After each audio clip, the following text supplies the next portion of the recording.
Hello everybody, this is Purge, bringing you guys a first-person replay commentary. I played an offlane Bristleback game last night. This is a solo queue ranked. So I was by myself and with a bunch of teammates. I think I was barely the highest MMR in this game, so it was pretty well distributed and balanced, I think. I think I'm a little low right now. I'm sitting around 4,700, I think. Usually I sit around 48, so gonna try to make some of that back.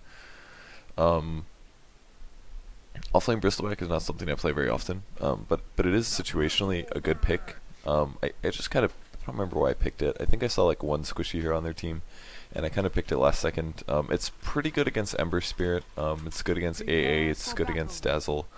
Those three heroes have very low armor, so, and Bristleback does a lot of physical damage, so he's pretty good against them.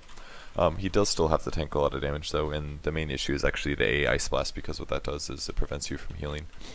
If it does hit you, so you gotta watch out for that. It's very, very dangerous. Morphling is a little scary as well because his waveform, I believe, does full damage regardless of where he's waveforming from, because it doesn't necessarily come from a point, I believe, because it's not like a projectile that comes out.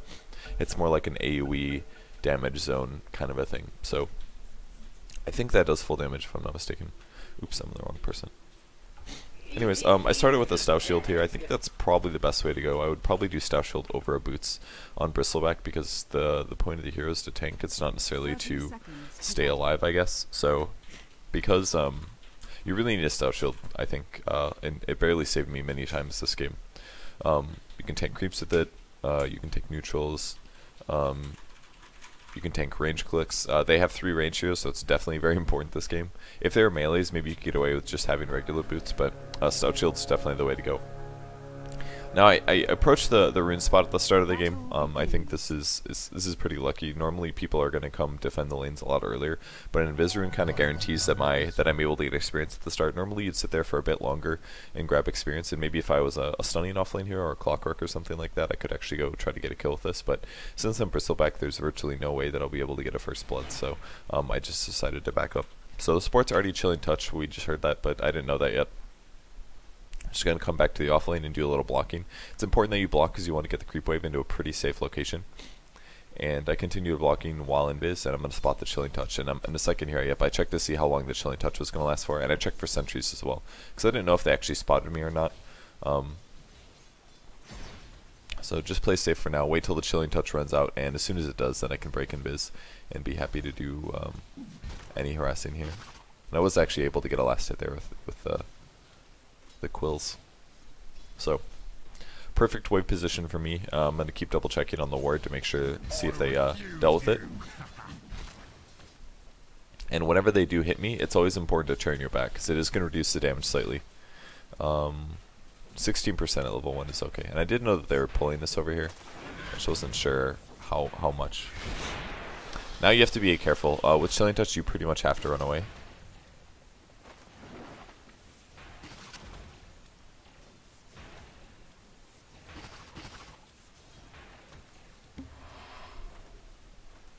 Pretty close.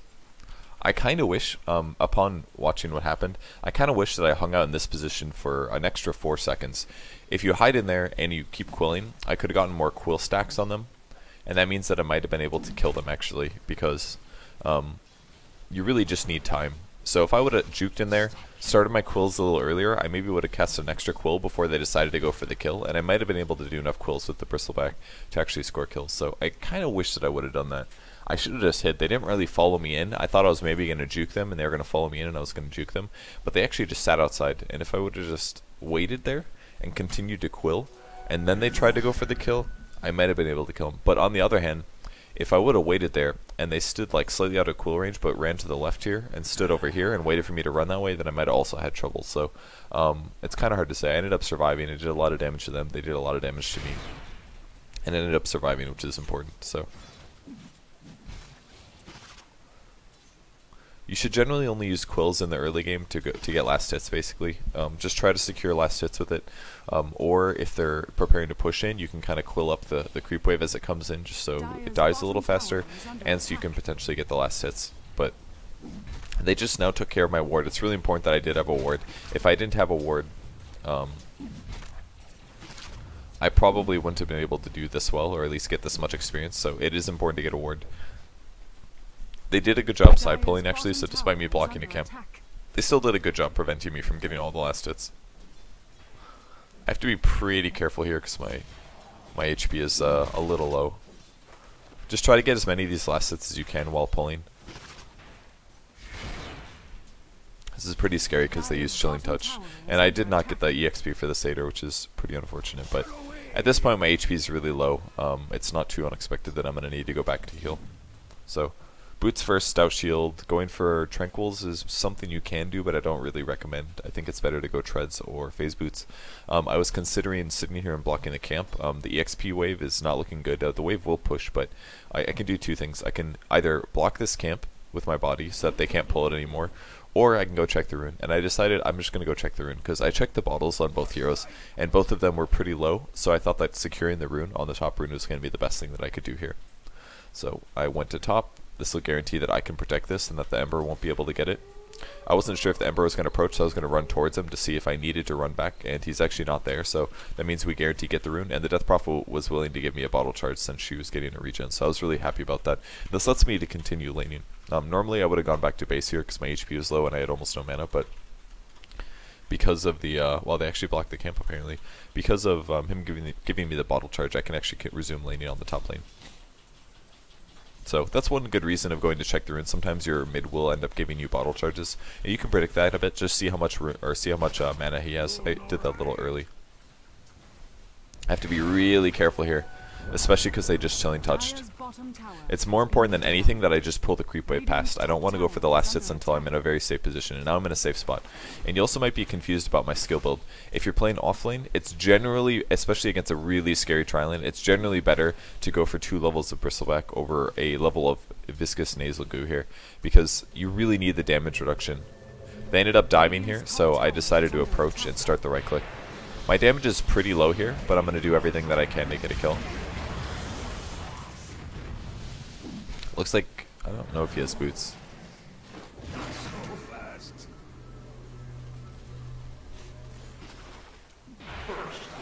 So I get the first blood there.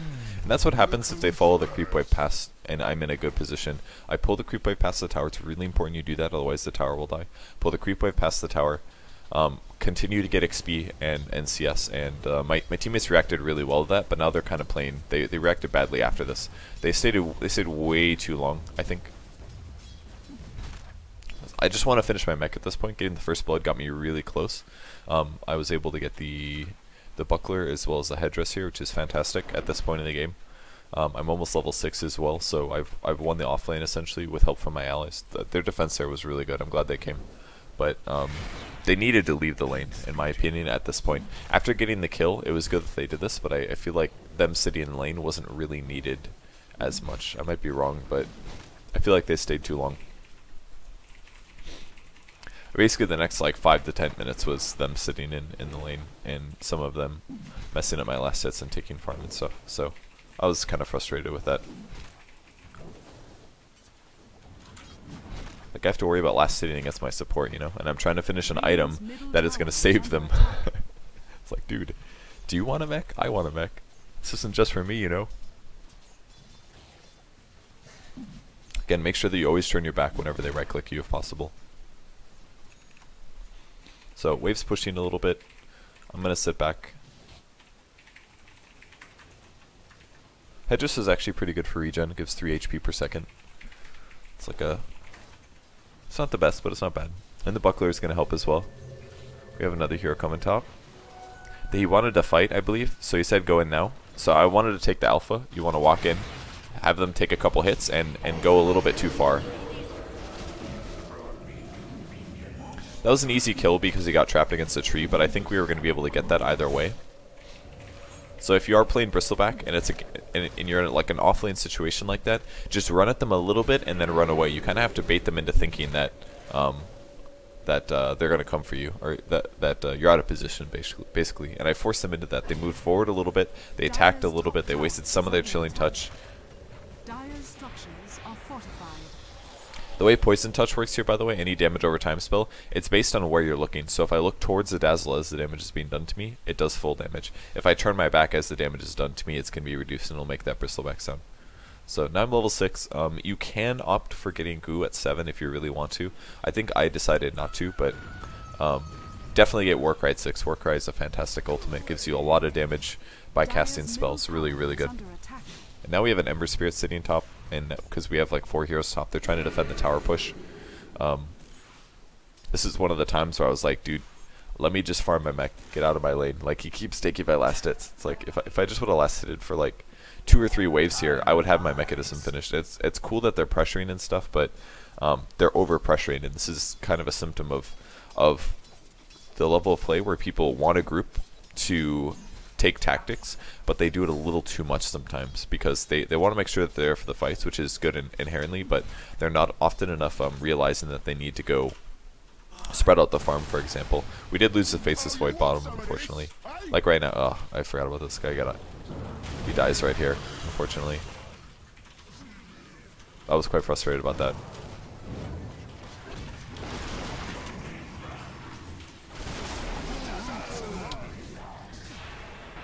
So, unfortunately, we just lost both supports for no reason. They really should have just left the lane.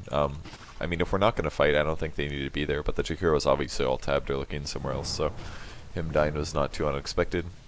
And now I'm just going to kind of, I messed up that quill spray, but I just kind of want to quill spray their lane to make sure that these creeps are kind of low HP, and hopefully so that they pull past. Radiant structures are fortified.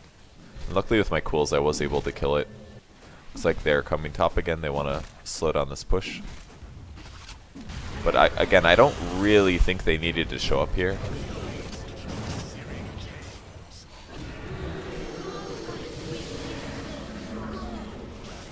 That was a good disrupt. We were able to do the same thing again, where they go all in trying to kill the tanky hero, and because of that they overextended. We only got 1 kill out of it, I think, but that was still good. That was still worth it. Really, really high action game. This is another example. It's like, dude, I'm 150 gold away. Please don't nuke the wave. Ah, so frustrating. I mean, in his defense, he wants to save his ultimate to use it on the tower or something, but it looks like it didn't work anyways, so we didn't see this coming. He just saved my life there. That was like the closest thing ever. They ultied to try to get me below burst. That definitely would have killed me. I definitely would have died there. That was so close. That was a good play from the Shadow Demon. I got a last hit. Alright, so now Mimir, 50 CS. And this is another issue with us 5-manning 1 lane. All they have to do is go to a different lane. And as soon as they go to a different lane, then we lose our potential to defend towers. So it's good we finally got our tower, but they took our mid tower for free, for absolute free. So that was a little silly. Anyways, I've got mech finished. I got 4 levels in quills. I've got 2 armor. I've got a mech. I've got a TP. I'm pretty darn tanky. I have pretty good damage. My chase isn't amazing yet, but my main goal is to absorb damage and to not die. And by having a mech, I'm extremely survivable. I have to be careful not to use the mech during the A ulti, but that's the only thing I really have to worry about. So I'm just going to sit mid for now. If they do end up pushing more, then I can indeed back. I maybe should have just stayed top and continued to farm, but since my HP was slightly low, I decided to play it safe here for a bit. Did see the Ember with a regen ring. I think I should have just stayed top and farmed a bit. At the very least, I could pull heroes up there. I did see the Morphling farming, and I checked his items, and I saw that he doesn't yet have like a Linken's or anything like that. So I probably want to just go to the top and make sure that he doesn't get free farm. And I can do that as this hero because I am very tanky. So I should be able to get farm as well while I do this, but more importantly, what I just want to do is make sure that there's pressure on the enemy's hard carry. Morphling is a bit scarier late game than Ember Spirit is, and I would say a lot scarier in the mid game once he gets his shotgun. So by just coming up top here, I can kind of right click him, I can steal his farm, and I can make him not feel as comfortable with getting easy last hits.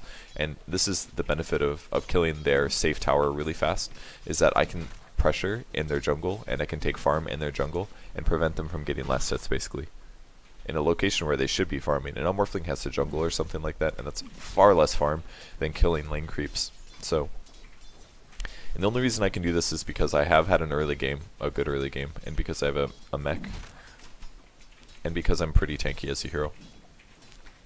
It also helps they don't have very many stuns, they just have a bunch of slows and nukes. which are not the best against Bristleback. Stunning is very good because then you can disable him and you can approach towards his front and then do full damage to him. So I finally got Nasal Goo because I'm in a 1v1 matchup again, and I have enough levels of Bristleback and I feel tanky enough to be able to survive this. Again, depending on what the lane is like, you may need more or less levels of Bristleback, because one level of Bristleback is sometimes, like I've had some games where I did really well and I went 1-4-1, and then afterwards I ended up getting killed way too often and I messed up because I only had one level of Bristleback and I really felt tankier than I really was. He was faking a TP there. I think he was considering going after me and then realized that wasn't going to work. I'm not sure. But I'm going to continue securing last hits here and making sure the Morphling doesn't get free farm.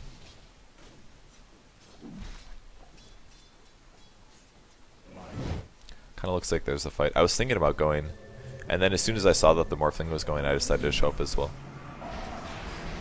This Void is not very good, I don't think. If I would have showed up a little earlier, I might have been able to save the Void. Should be able to get this guy.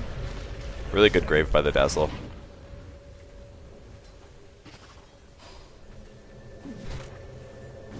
So unfortunately, we didn't get any kills that I helped with, but I did save the Death Prophet, or at least guarantee that.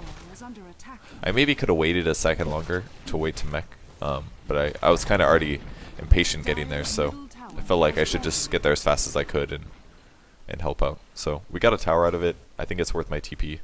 I can finish treads now. At this point I just want to tank up while getting some semi-carry items.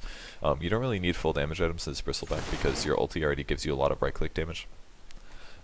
So treads into Sange and Yasha is a pretty common build that people do in the pro scene sometimes as Bristleback. BKB is also really needed this game because of the Morphling as well as the Ember Spirit as well as the Ancient Apparition. It's all nukes basically.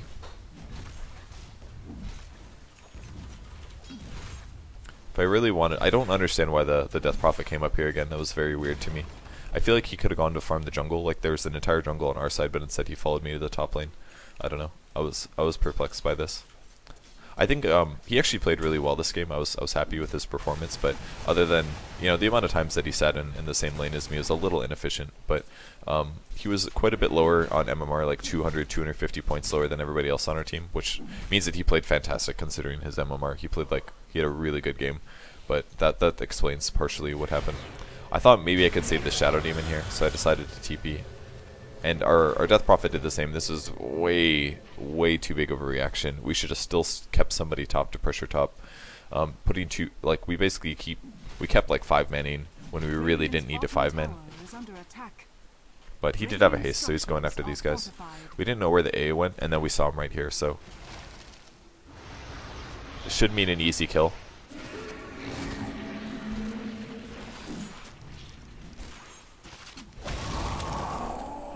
Got the kill. That made it worth it actually.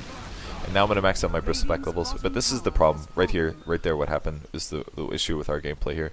We kept like directing all of our heroes to a lane where things were happening, and then they just split push and take other lanes. So we really should have probably stayed a little bit more spread out because it leaves you vulnerable to split push, which is exactly what their lineup is. But luckily for us, we can just Death Prophet ulti this on the mid lane. Hopefully create pressure here. I think we did end up getting this tower, so picking up a tower like that in exchange for a kill and them taking a tier 1 is completely worth it, especially because it pushes their towers away from Roshan, and it should allow us to more likely secure Roshan. So again, I see Morphling farming on the top lane, and our team is too grouped up anyway, so I'm going to go back to the top lane. Unfortunately, it looks like Death Prophet's going to follow me, but I should be able to get back top. And unfortunately the courier's out, so I won't be able to get my Ogre Clip right away. So I'll sell the TP. I can buy that at the side shop instead. I really feel like the Death Prophet could have just farmed the jungle instead of pushing the lanes like this. I mean, I can farm jungle too, but not nearly as efficiently as the Death Prophet can. Just way too often that we'd sit two cores in one lane trying to farm. It's quite frustrating.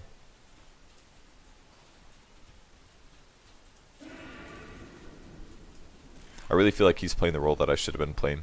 Basically, like he's fairly tanky and he's hard to kill with the Euls and he can dodge a spell, but he's like not that survivable in comparison to me. Although it is kind of cool that we're dual aggressively, because then if they did shift over with 3 heroes, they might even die. So by having 2 heroes pressuring the top lane instead of just 1, they actually have to take like 4 heroes to defend instead of just like 2. And that's exactly what they did here, I believe. They TP'd in a lot of heroes. I was looking to scout them out, and he spotted 2 right here. And that's Ember as well as Dazzle. I'm honestly not so sure that he tried to kill the Morphling here in the mid lane, I think. Alright, I got my Ogre Club now, so I have an extra 200 HP, and I saw the Ember moving. And I saw that there's a lot of heroes mid, and they're all moving towards the mid lane, so I decided to get back from mid. I said I'll push top instead.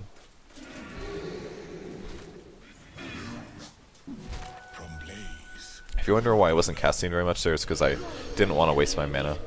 And now we're going to split push top. Just wanted to heal the creeps up to make sure they're at full. I maybe shouldn't use the mech there because we might have needed it in a fight or on the retreat. But we were able to get another tower, which is great. He's going to TP out, and I thought he was going to get stunned. Now I'm the one in trouble. So I just had to think here. They only have 1 stun. It probably isn't on Morphling. Dazzle probably doesn't have 4 levels of Poison Touch, which is the only way he can stun.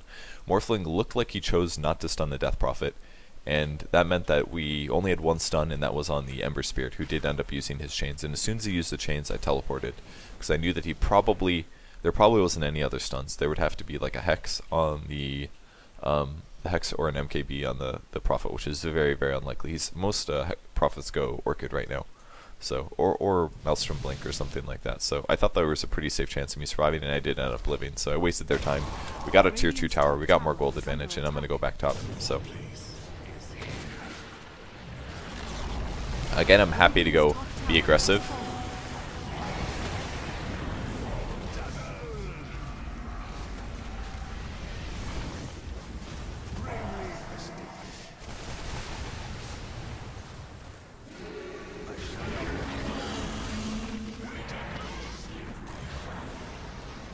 We didn't know this was an illusion, but it was. So the fight was a little weak. I feel like we should have gotten more heroes there, but we killed the Dazzle at least. That was good. He was sitting way too far up in terms of positioning. Watching that now is very obvious. But the same thing happened. I come forward. I take some of the alpha from my opponents, and then alpha being the initial wave of damage and nukes and cooldowns and things, and then you back up, and then your team kind of comes in. You want to get them to waste those spells on you, and they kept doing that. And if they do that when you're if you do that against a Bristleback, it really puts you in a bad spot, because your ability to kill the other heroes is just so much less. Like, they use Waveform, they use Poison Touch, they use Chilling Touch, they use some Ember combos, and they really just can't. They have to worry about me, because if they focus me, I'm just going to tank the damage. If they don't focus me, then I'm going to kill one of their supports probably. It's definitely something you can do. If you cast enough spells, your damage very quickly gets stacked up. I had like plus 100 damage or something like that. That's why I really like getting treads, because treads compensate for your big plus damage added from your ultimate, because it allows you to DPS a little harder. AC is a really good pickup late game as well with Bristleback, because you do mostly physical damage, and getting your attack speed up even higher is a great thing. So I'm going to sprint down towards the Roshan pick, because we knew that they're Roshan, I believe.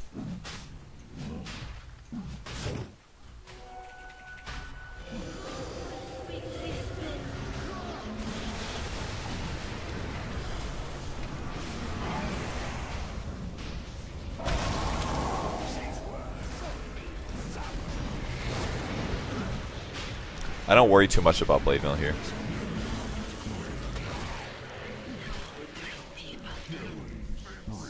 Blade Mail is really not that useful against a Bristleback at this point. Maybe I'm just way more farmed than that guy is, but he's level 12. He's got a dag on Blade Mail. It's such a bad build. The Blade Mail is only really good this game against, pretty much against Death Prophet, and that's it. None of the other heroes is good against. It really isn't. I thought that most of their heroes were gone, so I felt like pursuing this. I felt like I could get this kill here. Like, an A can't really stop me.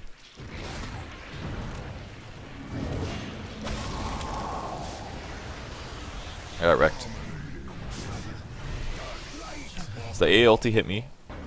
I thought I was going to be able to kill the AA there. I really thought that, but they really focused me hard there. I think he should have shot the ice path the other way. That would have been good.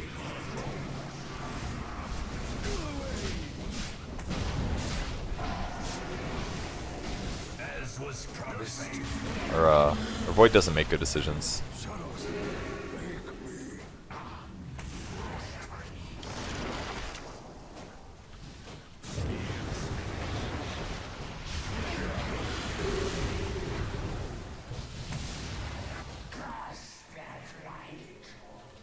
Pretty crazy fight. Just respawn now. I still shouldn't have gone that aggressive. I have to be so careful about the A ulti. The A ulti hits me, it like kills. It's like 250 HP basically. If it hits me, I can't use my mech and I can't use my wand, and that's up to 400 HP. That's like such a big difference. And if I die at 10% HP, that's another 150. So like the A ulti hitting me is essentially like guaranteeing 600 damage. If they get me low enough to kill me, it's guaranteeing removing 600 of my HP, which is a huge amount. It's a huge amount. So that's why it's so important.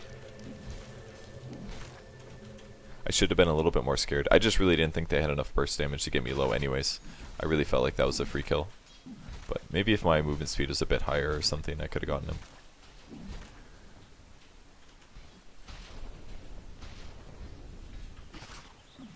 I knew he stacked this, so I thought this was a pretty easy kill.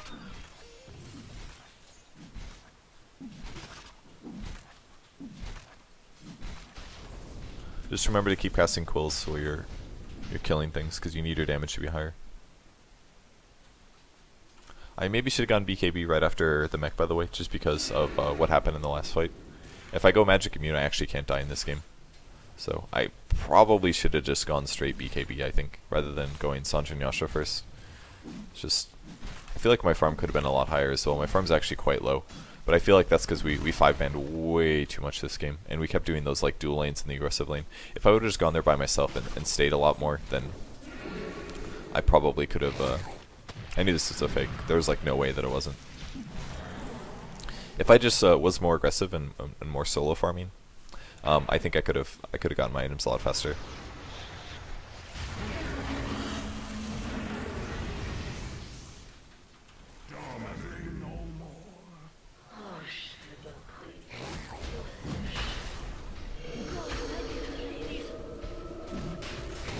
So when you're doing Roshan, make sure you go him up a bunch. It lowers armor. Breaks his Lincolns really easily too. I was going to grab the Aegis here.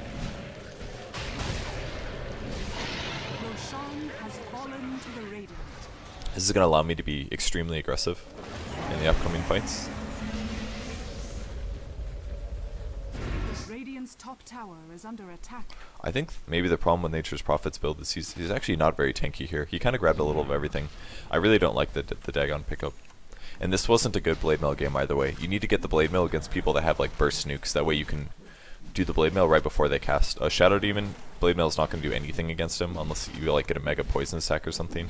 And against a Jakiro, it's not very good either. You need it like versus like Lion or Venge or something like that. It's just really not very good against our matchups.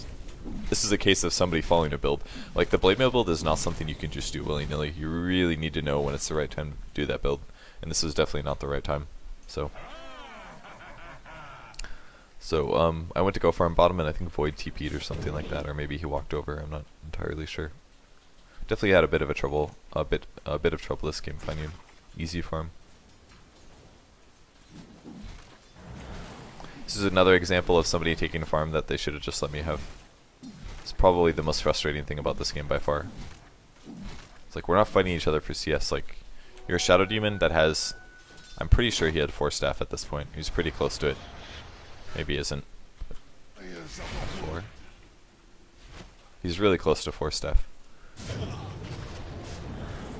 Guy's a lot of damage. I actually have to be careful about that.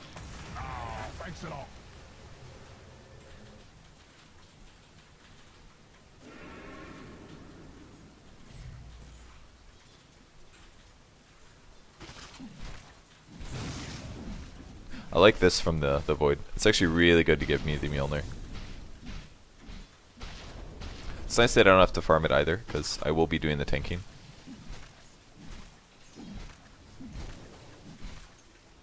Just giving the Void a bunch of farm. Not a huge fan of the smoke, because it seemed obvious, like we were already kind of pushing top. So grouping up to smoke like that is just going to seem... It's going to be kind of irrelevant, because our chances, see, like, it already seemed like we were pushing, so why smoke, right? They already grouped up and sat in their base, though. That's a waste of a smoke.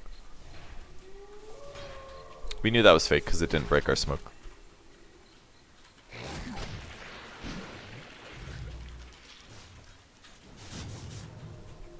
Then they came back top, so they do have a ward. We guessed that on the high ground. They're like, alright, they obviously have a ward because they backed up just in time. Although we felt like we should just go high ground because I have an Aegis, so if I have an Aegis I can play really aggressive, and even if I get A ulti it'll respawn afterwards, and so we just decided to go high ground. I do pretty good damage right now too with the Sange and Yasha, so Dire's top tower is under attack.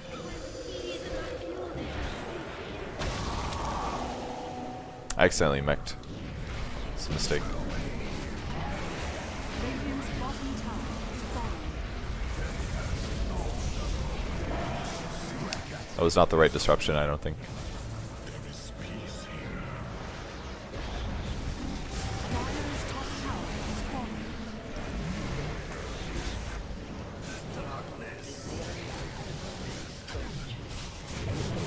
He keeps disrupting at the wrong time.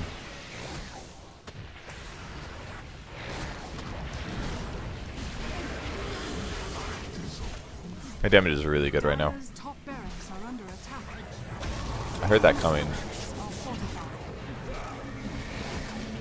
I should have moved my camera. I could have killed Dazzle there. Radiant's bottom tower is under attack.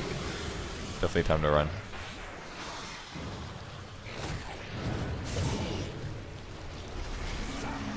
I was waiting for his Is under attack. Did I mess up my mech? I'm not sure. I was trying to wait for the AI blast on the Death Prophet to go away. Does he have eggs? Yeah, he does. Ancient Apparition just got eggs. Good timing for him. But I think they spent a lot on buybacks in that fight. Radiant's bottom We got a tower buyback is out of under Ember and a attack. buyback out of Morphling, which is pretty good. So even if we do end up dying there, we probably should have just ran though. I mean, as soon as they bought back 2 heroes, we probably should have backed. But their tower is already gone, so taking a rack seemed like possible, but we probably should have just backed. If we could have backed after the buybacks and not died at all, then we would have been in a really, really, really good spot. We're just in a good spot right now, I think. Yeah, we're really far ahead. Who fells me? Your page in history is safe word. Oh wow, he actually did try to TP there. Yeah, there was like no way that he was gonna live that. Alright, got another Ogre Club. Maybe having something like a Hood this game would have been better. Over Sange and Yasha, something like that is possible, but I'm pretty okay. I think if I should have done anything, I just should have gotten a BKB right after the mech, and then I would have been literally unkillable. I could have killed any of the supports. I could go after Ember Spirit. I do still have to worry about some damage sources, like Sleight of Fist still does a lot of damage to me, but I was pretty happy with item choices. I just should have played slightly better. I lasted a little bad, and our team should have spread out more to farm better. I think our CS is still really good though, if we compare it to the enemies. It's pretty good, yeah. Not amazing, but not bad.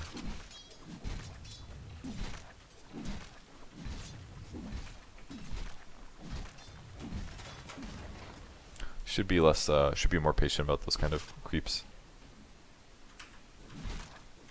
Missing any CS is honestly not good, especially late game. Like, you shouldn't miss any more CS. So many pauses.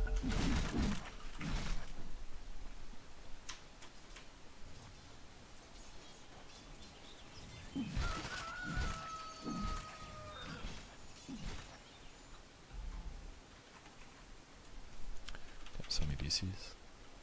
We watched this one for a while. We were talking about fighting down there. I was like, no, you probably shouldn't fight. I was like, maybe you can, but I'm really far away, so if you fight, I won't be able to show up in time or something like that.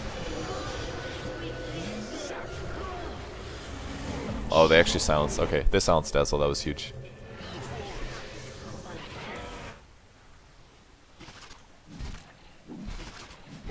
I thought I wasn't going to be able to get there in time, so I just decided to farm this. It looked like the retreat was already happening. If I would have been running, I would have gotten there maybe right now. But and yeah, that was just it. They like wrecked him in that fight. I was really surprised it went that well, but it went that well.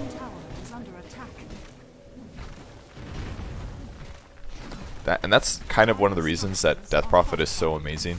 People really overlook that aspect in my opinion, but the silence is really good. I mean, if you can AoE silence the 2 supports, that means you have 2 heroes that can't do anything in a fight for 6 seconds. It's like one of the best things about her, in my opinion. Silence is so good. It's like so annoying to play against when you're a Dazzle or you're an Ancient Apparition and you're trying to contribute, but she silences 2 heroes. It's so good. If Dazzle can't get a grave off, the hero's useless, you know? And that's just like 4 skill points that counters one hero completely. Assuming her positioning is not the best, but in that case it wasn't. Dire's top barracks are under attack. Dire's bottom barracks has fallen. Dire's bottom barracks has fallen.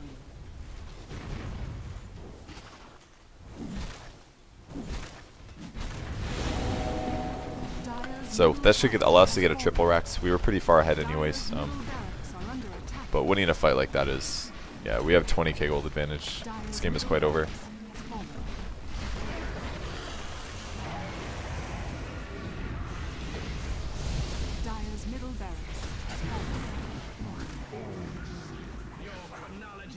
Morphling was able to get out. Dire's top barracks has fallen. The Radiant now have mega creeps.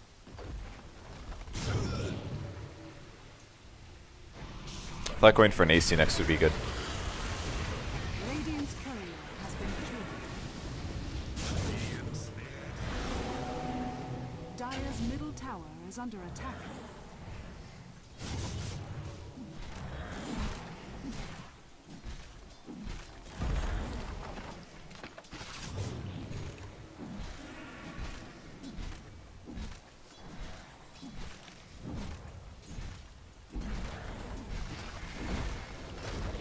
Now you get to watch me. You guys ready for this?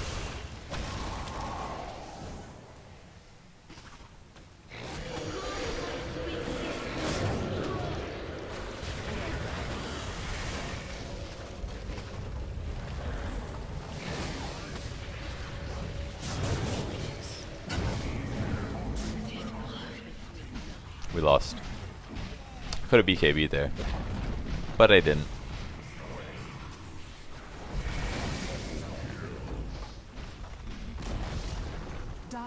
Their kills actually look pretty equal. I'm surprised the gold graph is like so off. But I guess it's just CS or something. I don't know. I mean, I guess we got all their base too. That's a lot of towers. 1, 2, 5 tower advantage. 6, 7. 7 tower advantage. Plus we got more CS probably. Looks like we got a lot more CS than they did. So that's why we lost. That's why we won. But Bristleback offlane is pretty good. It's more of a semi-carry. It's like you want to be a tank. You don't really have a huge amount of utility, but the goo is actually not bad towards reducing the viability of 1 or 2 carries, especially pre-BKB, because you can slow them by a lot. It's pretty good against Morphling because Morphling's armor gets low as he shifts strength, and you get a lot of physical damage. So it's pretty good at killing Morphling, assuming he doesn't have a replicant up.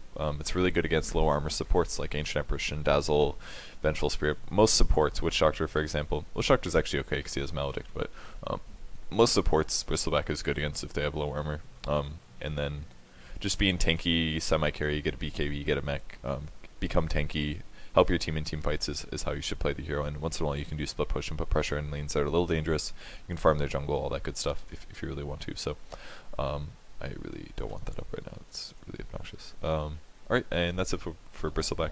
It's one of my favorite heroes from Dota 1. I don't like him as much as I used to, but he's pretty good. Anyways, I think that's it. Thanks for watching, guys, and I'll see you later. Bye.